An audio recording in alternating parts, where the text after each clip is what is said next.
মৃত্যু হওয়ার সঙ্গে সঙ্গে আপনি আমার জন্য কি করবেন? কিচ্ছু তো করতে পারবেন না। কিন্তু চোখের পানি ফেলে কাঁদবেন, দৌড় মেরে মেরে একজন খবর দিবেন সিরাজগঞ্জ সদর হসপিটালে, ফোন দিয়ে বলবেন একটা অ্যাম্বুলেন্স পাঠায় দেন, আমাদের হুজুর নাই। অ্যাম্বুলেন্সটা চলে আসবে, নিতর দেহটা নিয়ে অ্যাম্বুলেন্স উঠায় দিয়ে বলবেন ও ড্রাইভার যাও তার পরিবারের কাছে লাশটা হস্তান্তর করে আসো। লাশটা দিয়ে আসবে, কিন্তু যে বেডরুম থেকে আমরা বের হয়েছি সেই বেডরুমে কি ঢোকার কোনো সুযোগ আছে নাকি? বেডরুমে ঢুকতে দেবে না। সাজানো গোছানো সংসার ঘরের মধ্যে আমাকে ঢুকাবে না। উঠানোও জায়গা হবে না, উঠানোও জায়গা হবে না। কত স্বপ্নের দুনিয়া আমরা ঘুরেছি, কোনো কোথাও স্থান আমার হবে না। আমাকে ধরে নিয়ে টান মেরে উঠানের একটা কোনায় একটা ছোট্ট চিকন চকি সামনে রাখবে, চকিতে ফেলে দিবে আমার লাশ। লোকজন চলে আসবে, একটা পর্দা করে ফেলবে, গরম পানি চুলায় থাকবে, আরেকজন যাবে সাবান কিনতে, আরেকজন যাবে দা দিয়া বাঁশ কাটতে, আরেকজন যাবে কোদাল নিয়ে কবর খনন করতে। সবার জন্য নিয়ম দুই না এক? সবার জন্য নিয়ম দুই না এক? এক নিয়ম। 3.5 হাতের একটু বেশি হবে না, 1.5 হাতের চাইতে একটু চড়া হবে না, সবার জন্য সমান হয়ে যাবে। লাস্ট আমার গোসলটা হয়ে যাবে, মসজিদে মসজিদে এলান হয়ে যাবে, ঘোষণা হয়ে যাবে অমুক সভাপতি মারা গেছে, অমুক চেয়ারম্যান মারা গেছে, অমুক হুজুর মারা গেছে, আব্দুল্লাহ আলামিন মারা গেছে। সব লোকজন চলে আসবে, জানাজায় হাজির হয়ে যাবে। এই মঞ্চে বসে এই সিরাজগঞ্জের একজন বক্তা রেজাউল করিম কাউসারি ভাই, নাম শুনেছেন কিনা জানি না, এই মঞ্চে বসে কথা বলতে বলতে ঘাড় মোটকে মারা গেছে। এই তো দুনিয়ার নিয়ম। শ্রোতাগুলো অশূন্য 2 ঘন্টা, এরপরে দেখে আমাদের বক্তা লাশ হয়ে গেছে। এরকম করে সবার একদিন লাশ হতে হবে কিনা বলেন? সবার হতে হবে লাশ। আমার ভাইয়েরা, দিন শেষে কেউ না, জানাজা হয়ে যাবে, লোকজন আমাকে টেনে হিঁচড়ে নিয়ে যাবে কবরের দিকে। সন্তানটা তাড়াতাড়ি বলবে তাড়াতাড়ি লাশ দাফন করে দাও, গন্ধ হয়ে যাবে। আমাকে কবরে রেখে আসবে, কবরে রেখে আসার পর সব দুনিয়ার মানুষ দুনিয়ার কাজে ব্যস্ত হয়ে পড়বে।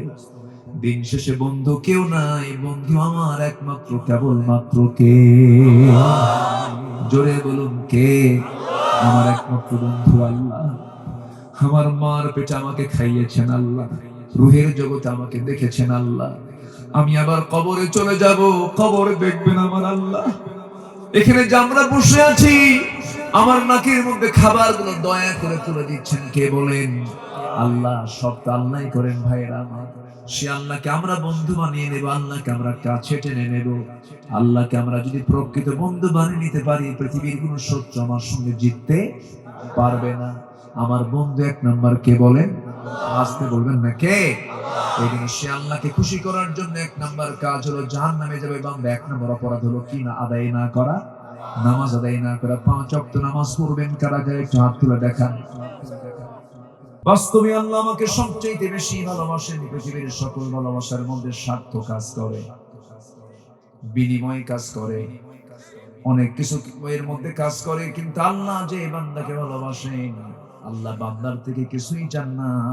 আল্লাহ যে শুধু চান বান্দা তুই আমার গোলামি করবি, তুই আমার হুকুম মেনে চলবি, তুই আমার সমস্ত অর্ডার গুলো মেনে চলবি, তুই আমার দিকে 1 হাত আগাবি, আমি তোর দিকে 10 হাত আগিয়ে যাব, তুই আমার দিকে হেঁটে হেঁটে আসবি, আমি তোর দিকে দৌড়ে দৌড়ে যাব। আল্লাহ কোন বান্দাকে জাহান্নাম দিতে চান না, সব বান্দাকে জান্নাত দিতে চান। কিন্তু বান্দা জাহান্নামে যাবে বান্দার দোষে না আল্লাহর দোষে? বলেন কার দোষে? বান্দার দোষে বান্দা জাহান্নামে চলে যাবে। একটা প্রাণী আছে, যে প্রাণীটার পিছনে পাখা গজালে সে তার মরার সময়টা চলে আসে, সেই প্রাণীর নামটা কি বলেন? ওই পোকা। ওই পোকার পিঠে যখন পাখা গজায় তখন তার হায়াতটা কমে যায়। কিছু সংখ্যক বান্দা ওই পোকার মতো, সে জানবি বুঝবি সবকিছু হওয়ার পর সে জাহান্নামের বাসিন্দা হয়ে যাবে। কিন্তু আমার বন্ধুগণ, প্রত্যেকটা বান্দার ভিতরে সেন্স, বিবেক, ভালো মন্দ বোঝার ক্ষমতা কে দিয়েছেন? আসতে বলুন না কে দিয়েছেন? একই পানির মতো দেখা যায়, একটা বোতলে পেট্রোল আর একটা বোতলে পানি। বান্দা সে তার সেন্সটা দিয়ে পানি খাবে না পেট্রোল খাবে? পানি পান করবে। একই বোতলে আল্লাহ তাআলা বান্দার জন্য কত পানিও রেখে দিয়েছেন, কত কি রেখে দিয়েছেন। আবার হারাম কিছু খাবার আমার আপনার সামনে আছে। একটা বোতলে আছে দুধের, একটা বোতল হচ্ছে দুধ দিয়ে ভরা, আরেকটা বোতল হচ্ছে মদ দিয়ে ভরা। মদটা হারাম, দুধটা হালাল। দুধ দুধ পান করার জন্য আল্লাহ তাআলা দোয়া পর্যন্ত শিখিয়ে দিয়েছেন। মদের দোয়া আছে নাকি? মদের দোয়া আছে নাকি? মদের তো দোয়া নাই। তাহলে আমি মদ কেন খাবো না? আল্লাহ আমাকে মদ আমার জন্য হারাম করে দিয়েছেন। কেন হারাম করেছেন? কারণ মদ খেলে আমি সুস্থ না অসুস্থ হব, আমার লিভার পচে যাবে, আমার চক্ষু নষ্ট হয়ে যাবে, আমার বডি ক্ষতিগ্রস্ত হয়ে যাবে। কিন্তু আমি যদি দুধটা পান করি আমার হাড় ক্ষয় রোধ হবে, আমার হাড় মজবুত গঠন হবে, আমি আমার কলিজার শক্তি বেশি পাবো, বুকের শক্তি বেশি পাবো। আল্লাহ তাআলা যেটা হালাল করেছেন বান্দার জন্য সেটা অকল্যাণ না কল্যাণ? আর যেটা হারাম করেছেন বান্দার জন্য অকল্যাণ না কল্যাণ? অকল্যাণ। আল হালালু বাইয়িন ওয়াল হারামু বাইয়িন। হালালটা স্পষ্ট, হারামটা স্পষ্ট। সবকিছু আল্লাহ তাআলা বান্দাকে ওপেন করে দিয়ে বলছেন, বান্দারে তুই আমাকে ভালোবাসবি, আমাকে মোহাব্বত করবি, আমার আনুগত্য করবি, ও বান্দা আমি তোর জন্য একটা জান্নাত খোলা রেখে দিয়েছি। জোরে বলে সুবহানাল্লাহ। সবকিছু ক্লিয়ার। সবকিছু কি কি ক্লিয়ার না? অস্পষ্ট না সুস্পষ্ট? সুস্পষ্ট। আমরা জান্নাত খুঁজে বের করবই। জোরে বলি ইনশাআল্লাহ। আমাকে আমাদের নিজের বাড়িতে আমাকে ফিরে যেতে হবে। আল্লাহ রাব্বুল আলামিন বলেন, হুয়াল আউয়াল ওয়াল আখির ওয়াল যাহির ওয়াল বাতিন ওয়া হুয়া বিকুল্লি শাইইন আলিম। তিনি প্রথম, তিনি শেষ, তিনি প্রকাশ্য, তিনি গোপন, সকল ক্ষমতার মালিক তিনি। এই পৃথিবীতে কেউ থাকবে না, এই পৃথিবী সব ধ্বংস হয়ে যাবে, সব ডিস্ট্রয় হয়ে যাবে, সব ফানা ফানা হয়ে যাবে, টুকরো টুকরো হয়ে যাবে। সূরা জিলজাল যখন রাসূল পড়তেন দু চোখের কোনা বেয়ে বেয়ে টপ টপ করে পানি পড়ে দাড়িগুলো ভিজে যেত। সাহাবে কেরাম যখন কোরআন তেলাওয়াত করতেন নামাজের ভিতরে ঘন্টার পরে ঘন্টা চলে যেত, মুসল্লিরা দাঁড়িয়ে দাঁড়িয়ে, সাহাবীরা দাঁড়িয়ে দাঁড়িয়ে কোরআন তেলাওয়াত শুনতেন। তাদের নামাজগুলো এত লম্বা ছিল, এত লম্বা তেলাওয়াত তারা করতেন, ঘন্টার পরে ঘন্টা চলে যেত। কিন্তু আমাদের মসজিদের ইমামরা যদি নামাজটাকে একটু লম্বা করে ফেলে মুসল্লিরা কি হয়? বিরক্ত হয়ে যায়। আয়েশা হুজুর কোন জায়গা থেকে নিয়ে আসছো? কি হুজুর বলে? অলস হুজুর। আমার বন্ধুগণ, নামাজটাকে লম্বা করলে কষ্ট হয়, কিন্তু খেলা 90 মিনিট দেখার পরে গোল না হলে 30 মিনিট বেশি হয় না। আস্তে কম কেন? আমি কি ভুল বলতেছি? 90 মিনিটে গোল হয় নাই, আর এক্সটেন্ড করে 30 মিনিট। কোনো সমস্যা নাই, কোনো অসুবিধা নাই। কিন্তু জুমার খুতবা 1:30টায় শুরু হয়ে যাবে, কিন্তু হুজুর একটা এক্সটেন্ড করেছেন, খুতবা নিয়ে লম্বা করে ফেলেছেন। ঘড়ি দেখবে খতিব না মুসল্লি? কে দেখবে? কে দেখবে? দেখার দায়িত্ব কার? খতিব নিজে দেখবেন কখন খুতবা দিতে হবে, খুতবা দিবেন যিনি, ঘড়িও দেখবেন তিনি। কিন্তু এখন খুতবা দেয় একজন, ঘড়ি দেখে আরেকজন। এটা তো উচিত ছিল না। আমার ভাইরা, যার মসজিদে নামাজ পড়ে বিরক্তি আসে, যার মসজিদে তেলাওয়াত শুনতে শুনতে মনে হয় কখন শেষ হবে, কখন শেষ হবে, ভাবতে হবে ওর দিলের মধ্যে কোরআনের মজা এখনো ঢোকে নাই। মাহফিলে বসতে বসতে যার মধ্যে সুলকানি শুরু হবে, উঠবো কখন, উঠবো কখন, ভাবতে হবে তার মধ্যে এখনো কোরআনের মজা ঢোকে, এখনো ঢোকে নাই। যদি কোনো বান্দা বুঝতো এই মাহফিলে বসে থাকার মর্যাদা কি, সে ফজর পর্যন্ত বসতো, নড়তো না। কারণ এই জমিন একদিন আমার আপনার জন্য সাক্ষী হয়ে যাবে আল্লাহর কাছে। এই সময়টার মূল্য আমরা একদিন পাবো, দুনিয়াতে না আখিরাতে। দুনিয়াতে না আখিরাতে। আমরা মূলত এখানে কার মেহমান হয়ে এসেছি? কোরআনটা কার? কার কথা শুনতে আসলাম? আমরা মেহমান হয়ে গেছি কার? আল্লাহ আমার আপনার মেহমানদারি করছেন। কি মেহমানদারি করছেন? সেই মেহমানদারিটা হলো সমস্ত ফেরেশতারা, রহমতের ফেরেশতারা চতুর্দিকে দাঁড়িয়ে গেছে। এরা আমার আপনার জন্য দোয়া করছে, আল্লাহ এই সমস্ত বান্দাগুলো জান্নাত দেখে নাই, জাহান্নাম দেখে নাই, তোমার কোরআন শোনার জন্য, বোঝার জন্য বসে আছে। এই সমস্ত বান্দার জীবনের সমস্ত গুনাহগুলোকে মাফ করে তুমি আল্লাহ এই সমস্ত বান্দাকে জান্নাতের ব্যবস্থা করে দাও। খুব বরকতময় মুহূর্ত এটা, কিন্তু দুঃখ লাগে এই মাহফিলগুলো নিয়ে অনেক বাজে মন্তব্য করেন। দুই শ্রেণীর মানুষই, আলেম শ্রেণীর কিছু মানুষ মন্তব্য করে বলেন এই মাহফিল করে লাভ কি আছে না? আসতে বলবেন না, আছে না নাই? আবার বাতিল কিছু আছে, তারা বলে এই মাহফিল করে লাভ কি?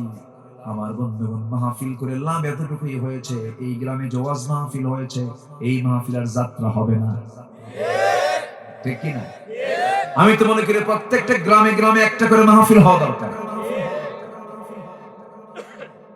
খারাপকে বন্ধ করার জন্য ভালোকে চালু করা দরকার, খারাপকে বন্ধ করার জন্য ভালোকে ওপেন করা দরকার। একদিকে আশার দিক, আমার কাছে খুব আশার মনে হয় এটা, আশার আলো মনে হয় এটা। অসংখ্য যুবক যারা ধ্বংসের দিকে চলে যাওয়ার কথা ছিল, এরকম লক্ষ লক্ষ যুবক তরুণরা, তারা তাদের হাতের মধ্যে কোন সিনেমার গান রাখে না, 24 ঘন্টা তারা আল্লাহর কালাম তেলাওয়াত শুনে, ওয়াজ শুনে। বলি আলহামদুলিল্লাহ, জয় বলি আলহামদুলিল্লাহ। একটা পরিবর্তন আছে না নাই বলেন? একটা পরিবর্তন হয়েছে, কিন্তু সামাজিক ভাবে যদি আজকে ইসলামকে যদি সব জায়গায় যদি ছড়িয়ে দেওয়ার ব্যবস্থা হয়ে যেত, খুব সহজে হয়ে যেত। কিন্তু ওই সমস্ত চেতনার ধ্বজাধারীরা, যারা আমেরিকাকে, ইউরোপকে, যারা পশ্চিমাকে, ওই সংস্কৃতিকে যারা লালন করে, ওই লালনকে যারা এই দেশে প্রতিষ্ঠা করতে চায়, তাদের কাছে এটা বিশাল বড় জ্বালার কারণ হয়ে যায়।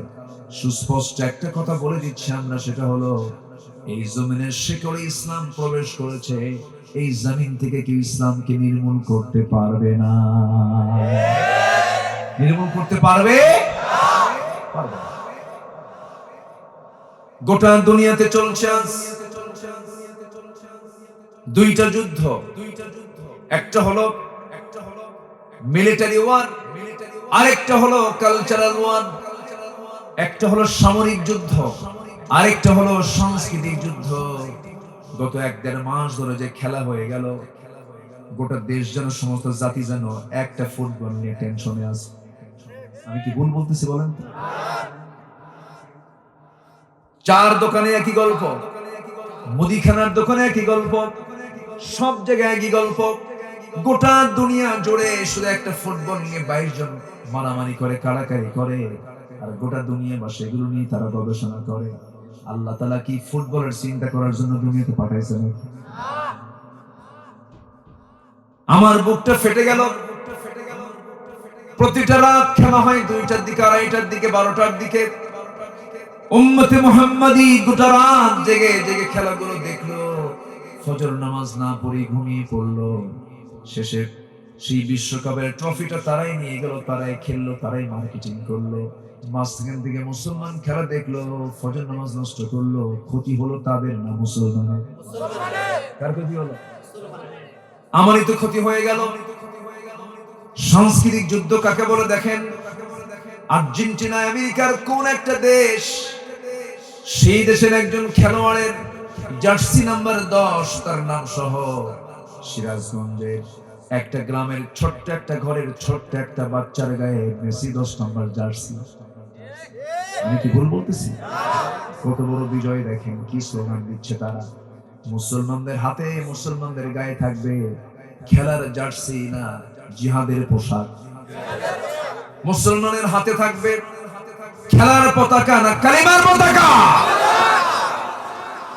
তাহলে মুসলমানদের হাতে যে পতাকা থাকার কথা ছিল, সেই পতাকা সরিয়ে দিয়ে তারা ঢুকাইছে কিসের পতাকা? খেলার পতাকা। আমরা কি দুনিয়াতে শুধু খেলতে আসছে নাকি?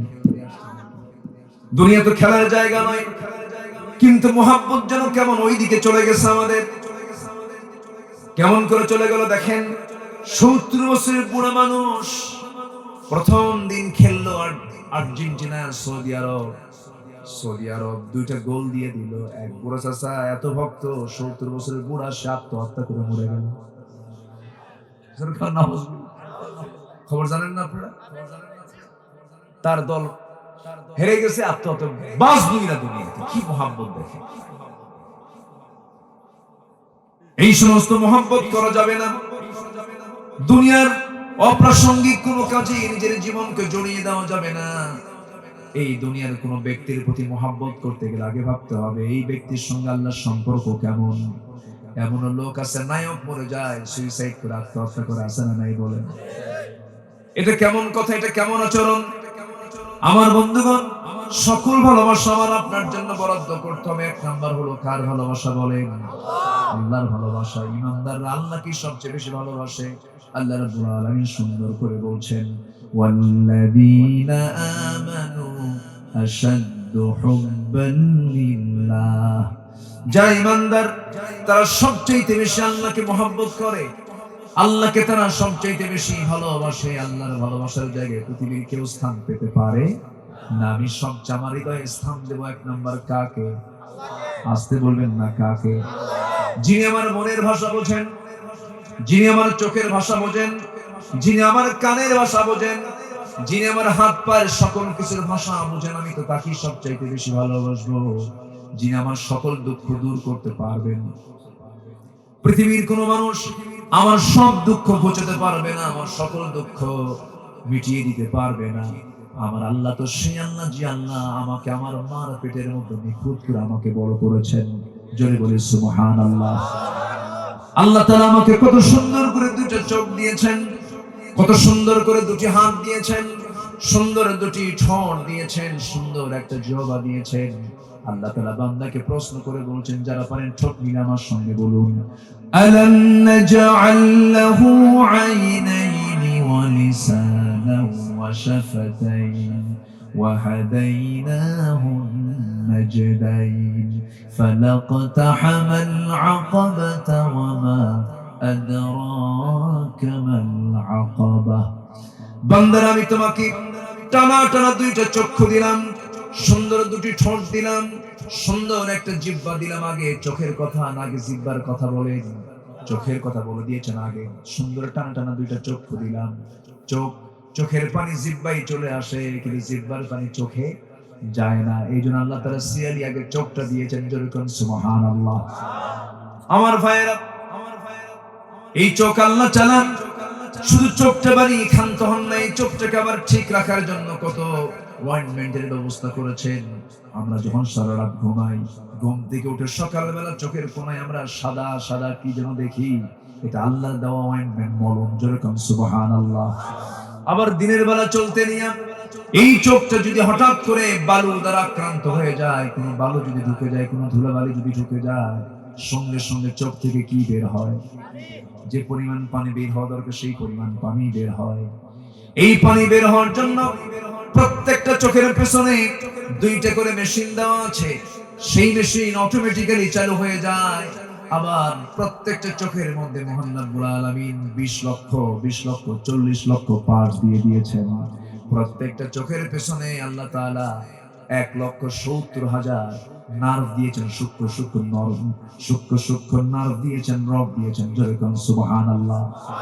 এই চোখটা যেন নষ্ট না হয়, মার পেট থেকে যে চোখ নিয়ে এসেছি কবর পর্যন্ত সেই চোখ নিয়ে চলে যায় আমরা। আল্লাহ তাআলা এত সুন্দর করে বানিয়ে দিয়ে বলছেন, বান্দারে এই চোখ আমি বানিয়েছি, তুই দেখবি, তুই সমস্ত কিছু অবলোকন করবি, কিন্তু জিকির করবি কার? আসতে বলবেন না, জিকির করবি কার? আমার ভাইয়েরা, এইরকম করি আমার মাথা থেকে পা পর্যন্ত সকল সৃষ্টির অবদান কার? আসতে বলবেন না কার? আমার কিডনিকে চালান, আমার লাংসকে চালান, আমার মাথার চুলকে গজায় দেন, আমার হাতের নখকে বাড়ায় দেন, আমাকে সুন্দর করে ম্যাচিউর করেন। আমি রাত্রে বেলা যখন শুয়ে পড়ি, আমরা যখন রাতের বেলা শুয়ে পড়ি, আল্লাহ তাআলা আমাদের চেহারার মধ্যে এই যে রূপ লাবণ্য, এতে যে সৌন্দর্য দিয়েছেন, ঘুম পাড়ার সঙ্গে সঙ্গে আল্লাহ রাব্বুল আলামিন চোখের এই দেহের মধ্যে, এই ফেসের মধ্যে, দেহের মধ্যে সুন্দর করে আল্লাহ তাআলা এমন সুন্দর করে আমাকে গঠন করে দিয়েছেন। যখন সকালবেলা ঘুম থেকে উঠে আল্লাহ তাআলা স্কিনকে সুন্দর করে কসমেটিক্স দিয়ে সাজিয়ে দেন। যেরকম সুবহানাল্লাহ। আরো জোরে বলে সুবহানাল্লাহ। অতএব মাথা থেকে পা পর্যন্ত সবকিছু পরিচালনার দায়িত্ব কার? সবকিছু দেখার দায়িত্ব কার? আল্লাহ বলছেন, বান্দারে সব আমি তোরে দেখি, সব আমি তোর শুনি, জিকির করবি, অন্যজনের তা হবে না, তোর মুখ থেকে সর্বক্ষণ বের হতে হবে। সবাই বলেন আলহামদুলিল্লাহি রাব্বিল আলামিন। সবাই বলেন আলহামদুলিল্লাহি রাব্বিল আলামিন আর রহমানির রহিম মালিকি ইয়াউমিদ্দিন ইয়্যাকা না'বুদু ওয়া ইয়্যাকা নাস্তাঈন ইহদিনাস সিরাতাল মুস্তাকিম সিরাতাল লাযীনা আন'আমতা আলাইহিম গায়রিল মাগদুবি আলাইহিম ওয়ালাদ-দাল্লিন। এরপরে জোরে, আরো জোরে। আমি কি আলোচনা চালাবো? কোনো সমস্যা নাই তো? এত সুন্দর মানুষ জরুল ভাই, খুব বিনয়ী মানুষ, কেউ তো নড়ে না। বলি আলহামদুলিল্লাহ, আরো জোরে আলহামদুলিল্লাহ। এলাকার নাম কি জানো? হ্যাঁ, পিয়ারি। ওরে বাপ রে বাপ, এখানে শুধু পিয়ার হয়? পিয়ার বোঝেন তো? আজকে সাবজেক্ট তো ভালোবাসা। বলি আলহামদুলিল্লাহ। ভালোবাসা থাকতে হবে। আমরা সংঘাত চাই না, আমরা ভালোবাসা চাই। আমরা সন্ত্রাসী দেখতে চাই না, আমরা মানবতাবাদী দেখতে চাই। আমরা সংঘর্ষ দেখতে চাই না, আমরা সম্প্রীতি দেখতে চাই। সম্মানিত ভাইরা, তাহলে আল্লাহ তাআলা যে মহাব্বতটা দিয়েছেন, এই মহাব্বত দিয়ে এক নাম্বার আমরা মহাব্বত করব কাকে? আসতে বলবেন না, কাকে? আল্লাহ। সেই ভালোবাসা আমরা যদি আনতে পারি, সেই ভালোবাসা কোনো লস আছে? পৃথিবীর সব মানুষ অসন্তুষ্ট হোক, আমার আল্লাহ সন্তুষ্ট হোক, ওটাই মেজরিটি, ওটাই বিজয়ী। আমরা কাউকে সন্তুষ্ট করতে চাবো না, আগে সবার আগে সন্তুষ্ট করব কাকে? আল্লাহ। আমরা দেখতে যাব না কোন ব্যক্তি কি বলেছে, কোন ব্যক্তির বক্তব্য কি না, আমার আল্লাহর বক্তব্য কি, আমার আল্লাহ কি বলেছেন, আমার রাসূল কি বলেছেন, আমার পীর কেবলা কি কইছে, এটা আমার আগে দেখার দরকার নেই। সিরাজগঞ্জে কিছু ভণ্ডামি আছে, কিন্তু কিছু ভণ্ডামি আছে না নাই? আচ্ছা, কিছু সমস্যা হলে মাজারের দিকে দৌড় মারে, আছে কি না? হ্যাঁ বলেন, একটু বলেন, আমাকে একটু বলেন, আছে নাকি? আমি পীরকে অসম্মান করি না, পীরকে মহাব্বত করি। কোন পীর? যে পীরের আদর্শের সাথে আমার নবীর আদর্শ মিলে যায়। কিন্তু এমন পীর না সালা পড়া পীর, গাঁজা খাওয়া, আছে না নাই?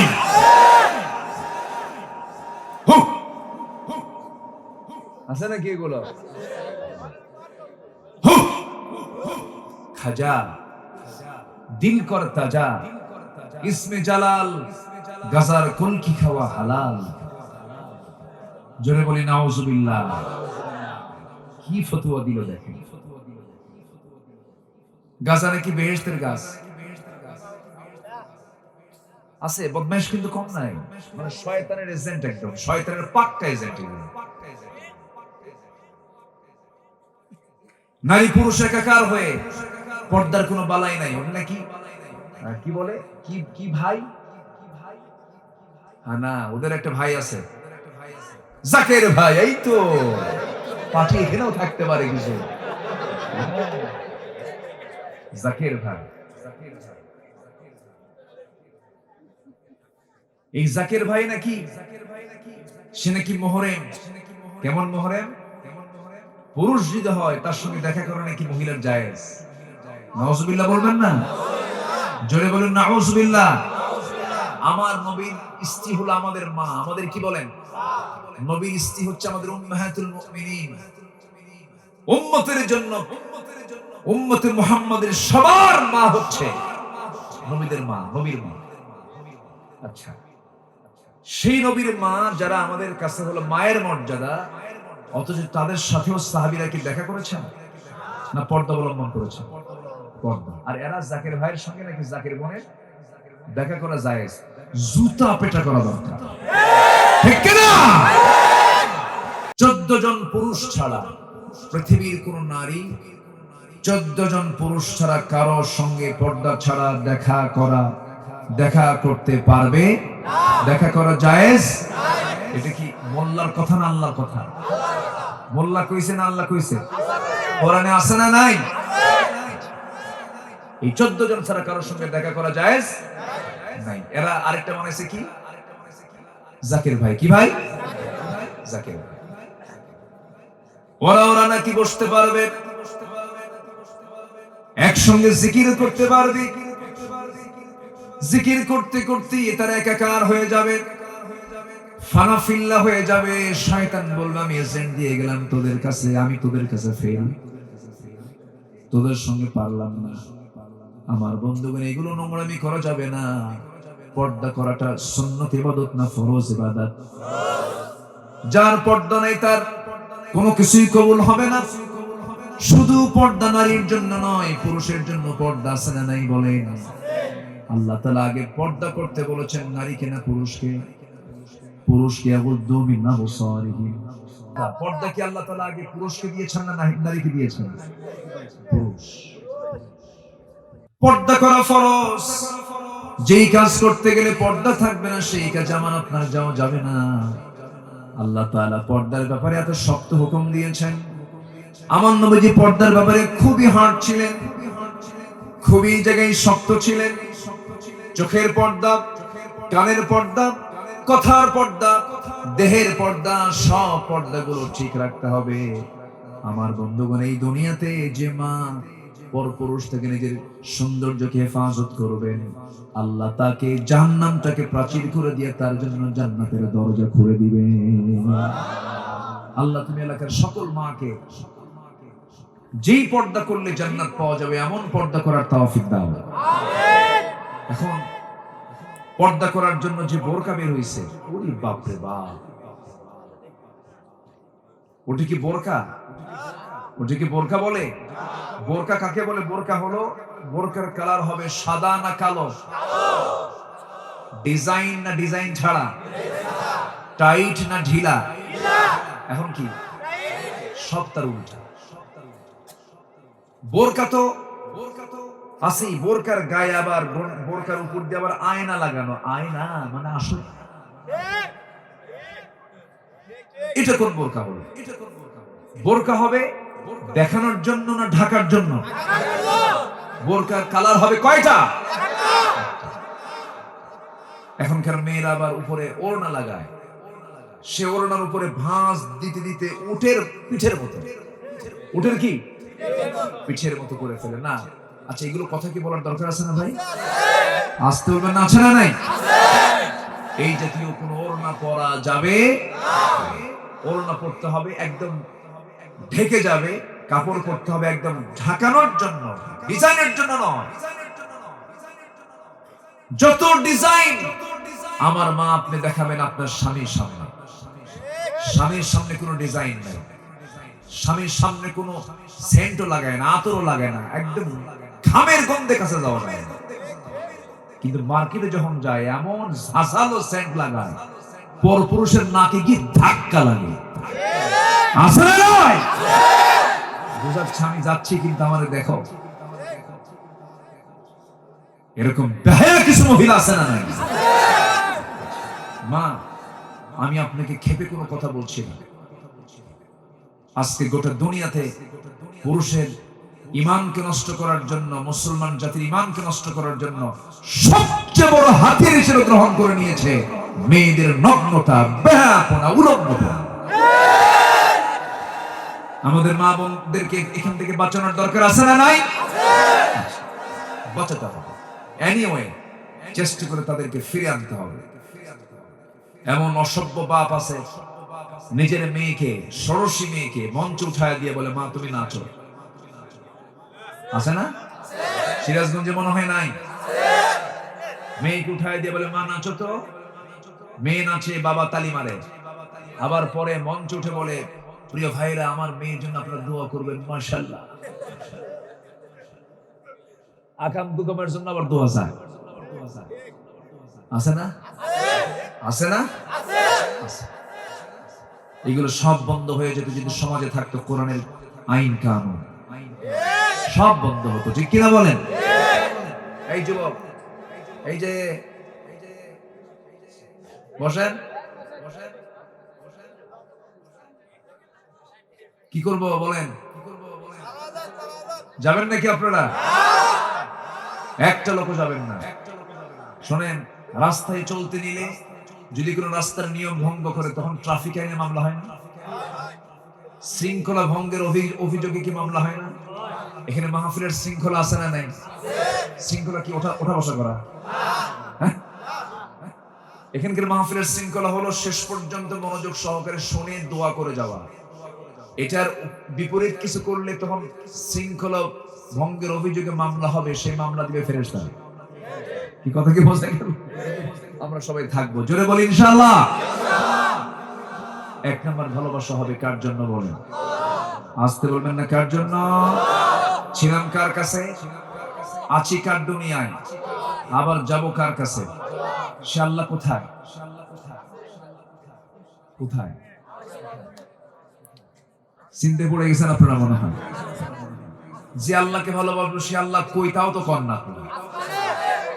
সে আল্লাহ আছেন না নাই? আল্লাহর ইলম আছে সব জায়গায়। আল্লাহর কি আছে? ইলম আছে সব জায়গায়। তিনি সব জায়গার খবরগুলো তিনি দেখেন, শোনেন, জানেন। কিন্তু আল্লাহ সব জায়গায় নাই। আল্লাহ নির্দিষ্ট একটা জায়গায় তিনি সমাসীন আছেন, সেটা হলো আর রহমানু আলাল আরশি ইস্তাওয়া। আমার সবচেয়ে ভালোবাসার মুহাব্বতের এক নাম্বার জন যিনি আল্লাহ, তিনি এত দূরে আর সাজনে তিনি সমাসীন আছেন, কিন্তু সে এত দূরে থাকার পরও তিনি আমার খবর রাখেন। সবচেয়ে পুরোনা, সবচেয়ে আগে তিনি আমার খবর রাখেন। আল্লাহ কত দূরে, কত বড় তিনি দেখেন। আমরা যে জায়গায় বসে আছি এই জায়গা থেকে সে আসমানটা কত দূরে, আবার সে আরশে আজিমটারও কত দূরে। সামান্য একটা পরিসংখ্যান দিলেই আমাদের মাথা হ্যাং হয়ে যাওয়ার মতো হয়ে যাবে। আমরা যেখানে বসে আছি এই জায়গা থেকে ঠিক আমার মাথার উপরে আমরা রাতের বেলা চাঁদ দেখি। সেই চাঁদের উপরে আমরা কিছু জোনাকির মতো মিটি মিটি করে জ্বলা কিছু আমরা তারকা দেখি। সেই তারকার উপরে আমরা বিশাল একটা আকাশ দেখি। এরপরে আর কিছু দেখার ক্ষমতা আমাদের নাই। দিনের বেলা সূর্য দেখি। এই সূর্য যদি আমরা প্লেটের মতো একটা আলো লাইটের মতো আমরা দেখতে পাই, চোখে দেখলে পরে চোখটা ঝাঁঝালো হয়ে যায়, চোখটা অন্ধকারের মতো হয়ে যায়, চোখ আর দেখতে পারে না। যদি আমরা সূর্যটাকে এই দুই চোখে প্লেটের মতো দেখতে পাই, কিন্তু না, সূর্যটা পৃথিবী থেকে এত দূরে থাকার কারণে এই গোটা পৃথিবীর এরিয়া হলো 50 কোটি 10 লক্ষ বর্গ মাইল। এরকম 50 কোটি 10 লক্ষ বর্গ মাইলের 13 লক্ষ দুনিয়া এক জায়গায় করলে পরে একটা সূর্যের সমান হবে। যেরকম সুবহানাল্লাহ। 13 লক্ষ সূর্য, 13 লক্ষ দুনিয়া মানে একটা সূর্য। 13 লক্ষ দুনিয়া মানে একটা সূর্য। ওই সূর্যের চেয়েও আবার রাতের বেলা মিটি মিটি করে জ্বলা সেই তারকা বলে এত বড় বেটেল জুইস নামে একটা তারকা আছে। সেই তারকাটা এই সূর্যের চাইতে 1, 2, 3, 4 কোটি নয়, 33 কোটি গুণ বড়। এই তো একটা তারকার কথা বললাম। এরকম তারকা একটা নয়, দুইটা নয়, তিনটা নয়, মহাশূন্যে রয়েছে কিছু গ্যালাক্সি। এক একটা গ্যালাক্সির মধ্যে আল্লাহ তাআলা এত তারকা রেখে দিয়েছেন। এক একটা গ্যালাক্সির মধ্যে আল্লাহ তাআলা 50 বিলিয়ন করে তারকা রেখে দিয়েছেন। 50 বিলিয়ন। 1 বিলিয়ন মানে 100 কোটি। যেরকম সুবহানাল্লাহ।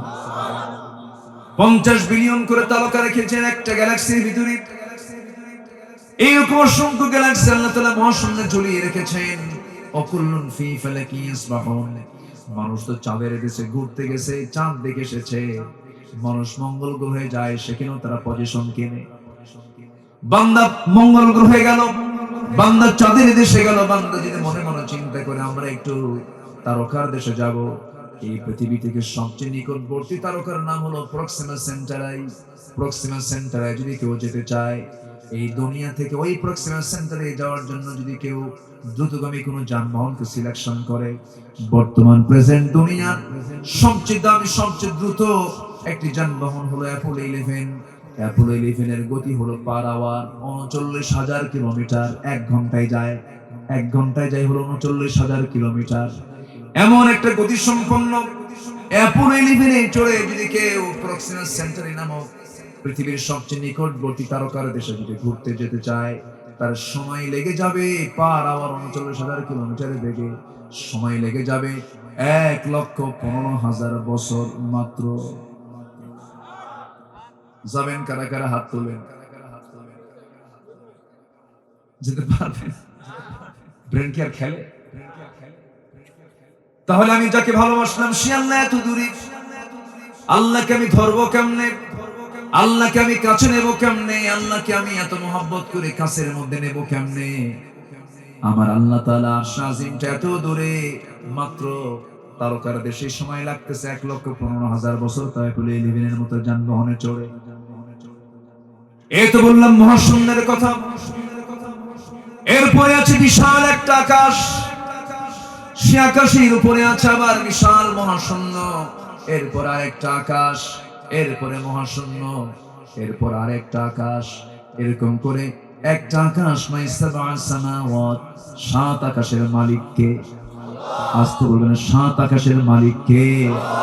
৭ আকাশের উপরে আরশ আজিম সমাসীন। যেরকম সুবহানাল্লাহ, জোরে বলুন সুবহানাল্লাহ। আমার ভাইরা, সে আল্লাহ তাআলা আরশ আজিম থেকে সবকিছু মনিটরিং করছেন, সবকিছু তিনি দেখছেন। অসংখ্য সৃষ্টির মাঝে আমি আপনি একজন আল্লাহর মাখলুক সৃষ্টি। আল্লাহ বলছেন, বান্দারে সব সৃষ্টির বিচার নেব না, তুই বান্দা তোর আমি বিচার করব। তোকে আমি বিচার করে জান্নাত দেব অথবা জাহান্নাম দেব। বান্দা তুই আমার এই দুনিয়াতে বসবাস করবি, আমার হুকুম তুই মেনে চলবি। তুই যদি আমার হুকুম মেনে চলিস, যা বান্দা চিন্তা করবি না, আমি তোকে সবচেয়ে বেশি ভালোবেসে আমার ঘরের সঙ্গে তোকে ঘর বানিয়ে দেব। যেরকম সুবহানাল্লাহ। কার ঘরের সাথে? কি সবাই কি সেই জায়গায় ঘর নেবেন? আসতে বলে। কোন বিমানে চলবেন বলে? আল্লাহই ভালো জানে। জি, এই দুনিয়া থেকে একজন মানুষ আরশ আজিমের মেহমান হয়েছিলেন। জান্নাত দেখেছেন, জাহান্নাম দেখেছেন, ৭টা আকাশ দেখেছেন, নবীদের সঙ্গে দেখা হয়েছে, মেরাজ করেছেন। সেই ব্যক্তির নাম কি বলেন? মুহাম্মদ সাল্লাল্লাহু আলাইহি ওয়াসাল্লাম। তিনি মেরাজ করেছেন, আল্লাহ তাআলা তার জন্য স্পেশাল ফ্লাইট পাঠিয়েছেন। আরশ আজিমের মেহমান হয়েছেন, জান্নাত দেখেছেন, জাহান্নাম দেখেছেন। আমরাও জান্নাত দেখব, জোরে বলি ইনশাআল্লাহ। জাহান্নাম দেখবেন নাকি? আস্তে আস্তে বলেন। জাহান্নাম কি আমরা দেখতে চাই নাকি? জাহান্নাম দেখার মতো শক্তি আমাদের নাই। কোরআনে কারীমে কিছু আয়াত আছে, যে আয়াতগুলো দেখলে পরে দারুণ ভয় লাগে। এত ভয়াবহ জাহান্নাম, এত মারাত্মক জাহান্নাম। আল্লাহ বলছেন, বান্দারে তোকে জাহান্নামের মধ্যে পুরানো হবে।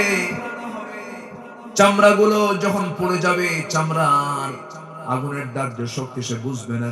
বাদদালনাহুম জুলুদান, তখন চামড়াটাকে আল্লাহ তাআলা পৃথক আবার পাল্টা আরে নতুন চামড়া দিয়ে দিবেন। এত কঠিন ভয়াবহ জাহান্নাম থেকে বাঁচার জন্য আমাকে অবশ্যই চেষ্টা করতে হবে। জাহান্নাম থেকে বাঁচার জন্য আমরা জাহান্নামীদের কাজ করব না, জান্নাতীদের কাজ আমরা করব। জোরে বলি ইনশাআল্লাহ। বান্দা যখন জাহান্নামে যাবে, ওই জাহান্নামী বান্দাদেরকে প্রশ্ন করা হবে, মা সালাকাকুম ফি সাকার, তোমরা আজকে দোজখবাসী কেন হয়েছে? জাহান্নামে আজকে তোমরা কেন ঢুকেছো বলো? তারা বলবে, আমরা দুনিয়ার জিন্দেগিতে 4টা কাজ করে আসি নাই। কয়টা কাজ বলেন? 4টা কাজ।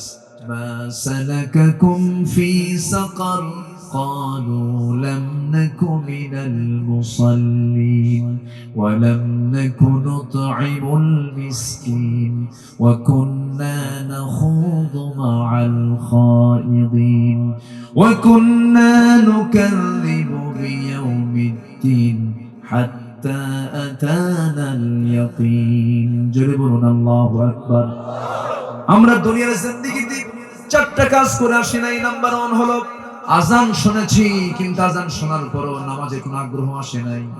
নাক ডেকে ঘুম পাড়ছি ফজরে, জোহরে কাজ করে সময়টা নষ্ট করে দিয়েছি, আসরে খেলাধুলা করেছি, মাগরিবে মহাব্যস্ত ছিলাম, নামাজ পড়তে পারি নাই। আজকে আমরা জাহান্নামী হয়েছে এক নাম্বার কারণ, এক নাম্বার অপরাধ হলো কি আদায় না করা। আসতে বলবেন না কি আদায় না করা। আমরা নামাজ পড়বো কয় ওয়াক্ত? আসতে বলবেন না কয় ওয়াক্ত নামাজ। দুঃখ লাগে এই দেশে কত আইন পাশ হলো, কত কি হলো। একটা আইন অমান্য করলে শাস্তি হয়, একটা আইন অমান্য করলে পরে তার মামলা হয়ে যায়। কিন্তু নামাজ নষ্ট করার চাইতে বড় অপরাধ কি বান্দার জীবনে থাকতে পারে নাকি? এত বড় একটা অপরাধ হয়ে গেল বান্দার, কিন্তু নামাজ সে পড়ছে না, কেউ তো কোনো খবর রাখে না। অথচ যাদেরকে আল্লাহ তাআলা বলেছেন, যারা তোমরা ক্ষমতা পেয়েছো, যারা তোমরা চেয়ার পেয়েছো, তোমাদের জন্য আমি আল্লাহ 4টা হুকুম করছি, তোমরা ক্ষমতা পেলেই তোমরা নামাজটাকে কায়েম করবে। স্বাধীনতার 52 বছর আজ পর্যন্ত কোন নেতা কি নামাজের আইন কি পাশ করেছে নাকি? আজ তো পাশ করেছে নাকি? এখন বলেন তারা কি আমাদের কল্যাণ চায় না কল্যাণ চায়? কল্যাণ যদি চেত, জান্নাতের জন্য যদি তারা চিন্তা করতে আমাদেরকে নিয়ে, তাহলে তাদের দলীয় কর্মসূচি করতে গেলেও বলতো দলের কর্মীরা, আমরা তোমাদের নেতা, আজান হয়ে গেছে নামাজ পড়তে যাও। কিন্তু নামাজের অর্ডার দেবে কখন? বলে যে যা ওই জায়গায় জায়গা দখল কর। ঠিক কি না? আমার ভাইয়েরা, আমার বন্ধুগণ, দেশটা আজকে কোথায় চলে গেছি একটু কান লাগাবেন, মনক্ষুণ্ণ হবেন না। আমরা আমাদের জন্য আমরা ক্ষতি বয়ে আনতেছি, আমরা নিজেরাই ক্ষতির মধ্যে নিমজ্জিত হয়ে আছি। আমরাই তো দায়ী, আমরা তো সবাই ভালো না। আমরা যদি ভালো হতাম সব ভালো হয়ে যেত। একটা জাতির শ্রেষ্ঠ ব্যক্তি হলো এই দেশের, এই জাতির শ্রেষ্ঠ লোকটা হচ্ছে, লোকগুলো কারা? যারা হচ্ছে দেশটাকে স্বাধীন করেছে, যারা আলহামদুলিল্লাহ ভালো। জাতির শ্রেষ্ঠ সন্তান হলো মুক্তিযোদ্ধারা। অবশ্যই তারা আমাদের কাছে সম্মানিত ব্যক্তি, আমরা তাদেরকে সম্মান করি, তাদের জন্য আমাদের সর্বজন শ্রদ্ধা আছে, কোনো সমস্যা নাই। কিন্তু আমার দেশে গত কয়েকদিন আগে জাতীয় পত্রিকায় দেখতে পেলাম 2000 মুক্তিযোদ্ধা যারা বেতন ভাতা নিচ্ছে, মুক্তিযোদ্ধার ভাতা নিচ্ছে, তাদের বয়স হলো 52 বছর। কি কথা কি বুঝতেছেন? 52 বছর মানে হলো মার পেট থেকে যুদ্ধ করছে। কি বোঝেন না?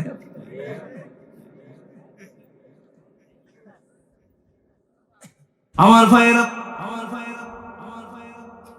এই দেশের সম্পদ এই দেশেই তো থাকার কথা, কিন্তু সম্পদগুলো গেল কোথায়? দুর্ভিক্ষের সংবাদ আমাদের কানে আসে, কিন্তু বিগত 10-15 বছরে এই দেশ থেকে টাকা পাচার হয়েছে মাত্র 14 লক্ষ কোটি টাকা। এই টাকাগুলো কোন পিসাবরা পার করলো? এই সমস্ত কথাগুলো বললে আমরা দোষী হয়ে যাই, অপরাধী হয়ে যাই। টুডে এন্ড টুমরো পাপ বাপকেও ছাড়ে না, ঠিক না? হারাম কখনো হজম হবে? আস্তে হজম হবে? মশা যদি বেশি রক্ত খায় তার হায়াত কমে না বাড়ে? যত রক্ত খাবে তখন মশার হায়াত তত কমে যাবে। আল্লাহ তাআলা এই জন্য মশার উদাহরণ কোরআনে দিয়েছেন কি দেন নাই? মশার আয়াত আছে না নাই? যারা পারেন ঠোঁট মিলে আমার সঙ্গে বলুন, ইন্নাল্লাহা লা ইস্তাহি আন ইয়াদরিবা মাসালান মা বাউদাতান ফামা ফাওকাহা فأما الذين آمنوا فيعلمون أنه الحق। জোরে বলুন আল্লাহু আকবার। আল্লাহ তাআলা মশার উদাহরণ দিতে লজ্জা পান না, কিন্তু কাফেররা বলে মাযা আরাদাল্লাহু বিহাদা মাসালা।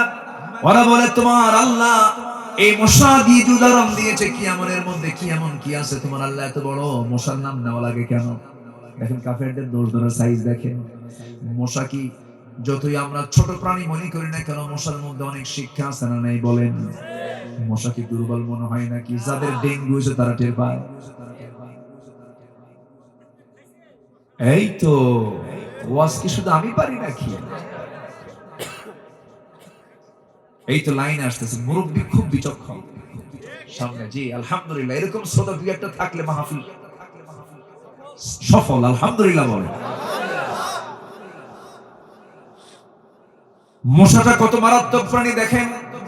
মশা থেকে আমরা 4টা শিক্ষা পাবো। নাম্বার 1 হলো মশা যত বেশি রক্ত খাবে তার হায়াত তত কমে যাবে। ঠিক তেমনি যারা হারাম উপায়ে সম্পদ আহরণ করবে তার হায়াত তত কমে যাবে। নাম্বার 2, মশা যে কামড় মারে সেই মশা কামড় মারে পুরুষ মশা না মহিলা মশা? কিছু কয় না, কামড়াই কারা? ঠিক আছে, আচ্ছা মাদের দোষ দেওয়া যাবে না। এটা কামড় স্ত্রী মশা কামড়ায়, পুরুষ কোন মশা কামড়ায় না। পুরুষ মশা কোন কামড়ায়, এটা সায়েন্স বলছে।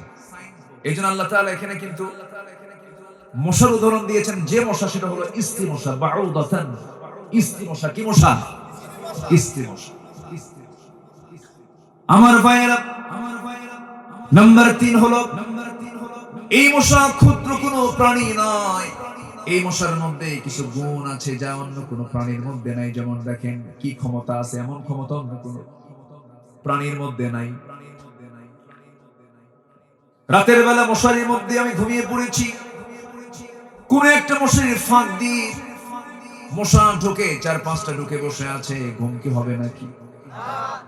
মাত্র 4-5টা মশা, এত দুর্বল। আপনি 3.5 হাত 80 কেজি ওজনের মানুষ সিফে পড়ছে, মশারি টাঙ্গাইছেন তাও কাম হয় নাই। এর মধ্যে দিয়ে ঢুকে গিয়ে আপনার কানের কাছে এসে ভন ভন করতেছে, ঘুম শেষ। আমার ভাইয়েরা, এই মশা যখন ভন ভন করে তখন পাখাটা কি হয়? নড়তে থাকে। সায়েন্স বলতেছে মশার পাখার মধ্যে এত শক্তি, একটা মশা প্রতি সেকেন্ডে, 1 সেকেন্ড খুব বেশি সময় নাকি, প্রতি সেকেন্ডে একটা মশা তার পাখা নড়াই হলো 500 থেকে 600 বার। জোরে কোন সুবহানাল্লাহ। 500 থেকে 600 বার নড়ায়। পৃথিবীর কোন প্রাণী এমনটা পারে না যা মশা পারে। এটা একটা কারণ। আরেকটা কারণ হলো এই মশার কামড়ে বিদায় নিয়েছে পৃথিবীর সবচেয়ে কুখ্যাত একজন নরধম কাফের। তার নাম কি? কে মরেছে বলেন? নমরুদ। আল্লাহ বলছেন, ও দুনিয়ার কাফেররা, তোদের মতো কাফেরদের মারার জন্য বড় কোনো বাহিনী আমার লাগে না, মশাই যথেষ্ট। মশার বাহিনী আমি পাহাড়ের মুখ খুলে দিয়েছি। মশার একটা ঝাঁক এসে নমরুদের প্রাসাদে ঢুকে পড়েছে।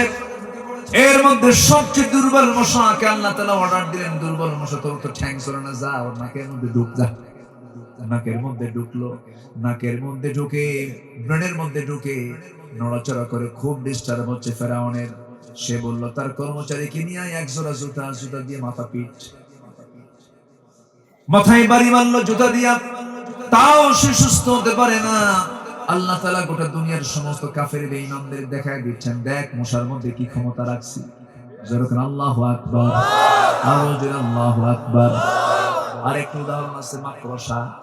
কোরআন শরীফের একটা সূরার নাম সূরাতুল মাকড়সা, মানে সূরাতুল আনকাবুত। আবার ভাবেন না যে মাকড়সা আছে, সূরাতুল আনকাবুত, সূরাতুল আনকাবুত, সূরাতুল আনকাবুত। মাকড়সা নামে আল্লাহ তাআলা সূরা দিয়েছেন। একটা আয়াত এসেছে, যারা আল্লাহকে ছাড়া অন্য কাউকে বন্ধু বানাবে, আল্লাহকে ছাড়া অন্য কাউকে যারা ভালোবাসবে, তাদের উদাহরণ হলো মাকড়সার মতো। মাকড়সার বাসা, পৃথিবীর যত বাসা আছে এর মধ্যে সবচেয়ে সবল না দুর্বল? সবচেয়ে সবল না দুর্বল? তবে দেখতে অসুন্দর না সুন্দর? বলেন দেখতে অসুন্দর না সুন্দর? আমার বাড়ির ঘর করতে নিয়ে পিলার খাম একটু কম বেশি হয়, খাম একটু বাঁকা হয়ে গেছে, খাম একটু তেড়া হয়ে গেছে, কিন্তু মাকড়সা যখন তার বাসাটা বানায়, বাসা বানাতেও সময় লাগে না, কিন্তু এমন সুন্দর তার স্কেল দিয়ে মাপ, কৌণিক মাপ, এত সুন্দর গোল রাউন্ড করে শুধু আনাকম জানাকম সুন্দর একটা চক্কর মারে। এমন সুন্দর বাসা বানায় পৃথিবীর কোন আর্কিটেক্ট ইঞ্জিনিয়ার এমন সুন্দর বাসা বানাতে পারবে না। এই সুন্দর বাসা বানায় নিল। এই সুন্দর বাসা বানানোর পর হঠাৎ একটা ঝড় চলে আসলো, হালকা একটা বাতাস আসলো, উড়ে গেল। আমরা এটাই তাফসীরে পড়েছি এতদিন ধরে, যারা আল্লাহকে ছাড়া অন্য কাউকে বন্ধু বানাবে, তাদের উদাহরণ হলো মাকড়সার বাসার মতো। সামান্য বাতাসে এসে উড়ে যায়। কিন্তু আরেকটা এখানে এক্সাম্পল আছে, সেটা হলো বর্তমান সায়েন্স এটা প্রমাণ করে দেখেছে, পৃথিবীতে প্রত্যেকটা সৃষ্টির মধ্যে পুরুষ স্ত্রী আছে না নাই? জোড়া জোড়া আছে না নাই? জোড়া জোড়া আছে। মাকড়সার মধ্যে পুরুষ মাকড়স এবং স্ত্রী মাকড়সা আছে, ওদের মধ্যে একটা সংসারও আছে। কিন্তু মাকড়সার সংসারটা এত দুর্বল সংসার যে প্রত্যেক মাকড়সার পরিবারের সবচেয়ে বড় ষড়যন্ত্র করে হলো বউ। কে ষড়যন্ত্র করে? বউ। বউ ষড়যন্ত্র করে বউ কর্তৃক স্বামী মারা যায়। মানে মহিলা মাকড়সা পুরুষ মাকড়সাকে মেরে ফেলে, স্ত্রী তার স্বামীকে মেরে ফেলে। এই দুনিয়াতে যে সংসারে স্ত্রী কর্তৃক স্বামীর মৃত্যু হয়ে যায়, খুব মজবুত সংসার। আসতে কম, খুব মজবুত সংসার নাকি? এই দুনিয়াতে যারা আল্লাহকে ছাড়া অন্য কোনো বন্ধুকে গ্রহণ করে, আল্লাহকে ছাড়া অন্য কাউকে বন্ধু বানায়, তাদের এক্সাম্পল হলো মাকড়সার সংসারের মতো। আল্লাহু আকবার বলেন। আমার ভাইয়েরা, এই জন্য আমরা কাউকে বন্ধু বানাবো না। এক নাম্বার বন্ধু হবেন কে? আসতে বলবেন না কে? ধরুন আব্দুল্লাহ আমিন, ধরুন এই জায়গায় মুরব্বী, এই মুহূর্তে ইন্তেকাল হয়ে গেল, এই মুহূর্তে আমার এই জায়গায় মৃত্যু যখন হয়ে গেল, মৃত্যু হওয়ার সঙ্গে সঙ্গে আপনি আমার জন্য কি করবেন? কিচ্ছু তো করতে পারবেন না। একটু চোখের পানি ফেলে কাঁদবেন, দৌড় মেরে মেরে একজন খবর দিবেন, সিরাজগঞ্জ সদর হসপিটালে ফোন দিয়ে বলবেন একটা অ্যাম্বুলেন্স পাঠায় দেন, আমাদের হুজুর নাই। অ্যাম্বুলেন্সটা চলে আসবে, মৃতর দেহটা নিয়ে অ্যাম্বুলেন্স উঠায় দিয়ে বলবেন ও ড্রাইভার যাও তার পরিবারের কাছে লাশটা হস্তান্তর করে আসো। লাশটা দিয়ে আসবে, কিন্তু যে বেডরুম থেকে আমরা বের হয়েছি সেই বেডরুমে কি ঢোকার কোনো সুযোগ আছে নাকি? বেডরুমে ঢুকতে দেবে না। সাজানো গোছানো সংসার ঘরের মধ্যে আমাকে ঢুকাবে না।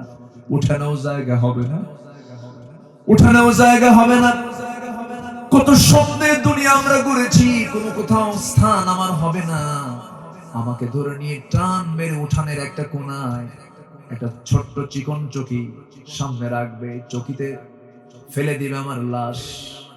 লোকজন চলে আসবে, একটা পর্দা করে ফেলবে, গরম পানি চুলায় থাকবে, আরেকজন যাবে সাবান কিনতে, আরেকজন যাবে দা দিয়া বাঁশ কাটতে, আরেকজন যাবে কোদাল নিয়ে কবর খনন করতে।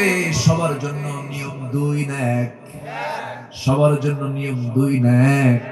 এক নিয়ম। 3.5 হাতের একটু বেশি হবে না, 1.5 হাতের চাইতে একটু চড়া হবে না, সবার জন্য সমান হয়ে যাবে। লাস্ট আমার গোসলটা হয়ে যাবে, মসজিদে মসজিদে এলান হয়ে যাবে, ঘোষণা হয়ে যাবে অমুক সভাপতি মারা গেছে, অমুক চেয়ারম্যান মারা গেছে, অমুক হুজুর মারা গেছে, আব্দুল্লাহ আলামিন মারা গেছে। সব লোকজন চলে আসবে, জানাজায় হাজির হয়ে যাবে।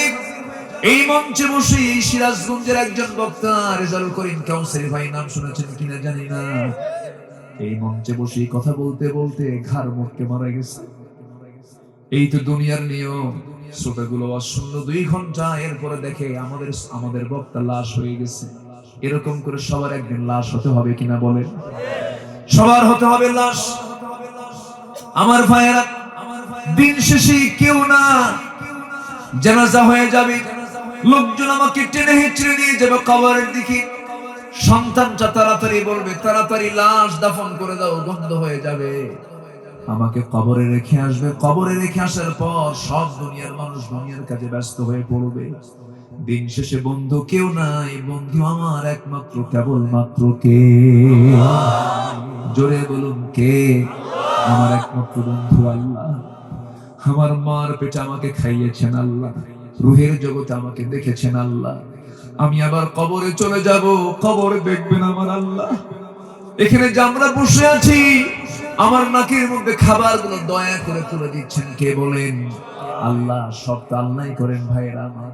সে আল্লাহকে আমরা বন্ধু বানিয়ে নেব, আল্লাহকে আমরা কাছে টেনে নেব। আল্লাহকে আমরা যদি প্রকৃত বন্ধু বানিয়ে নিতে পারি, পৃথিবীর কোন শত্রু আমার সঙ্গে জিততে পারবে না। আমার বন্ধু এক নাম্বার কে বলেন? আসতে বলবেন না কে? এই জন্য সে আল্লাহকে খুশি করার জন্য এক নাম্বার কাজ হলো জাহান্নামে যাবে বান্দা। 1 নম্বর অপরাধ হলো কি না? আদায় না করা, নামাজ আদায় না করা। 5 ওয়াক্ত নামাজ পড়বেন কারা কারা? একটু হাত তুলে দেখান। জোরে বলি ইয়া আল্লাহ। আমাদেরকে 5 ওয়াক্ত সালাত আদায় করার তৌফিক তুমি আল্লাহ দিয়ে দাও। জোরে বলি আমিন। আরো জোরে আমিন, আরো জোরে আমিন।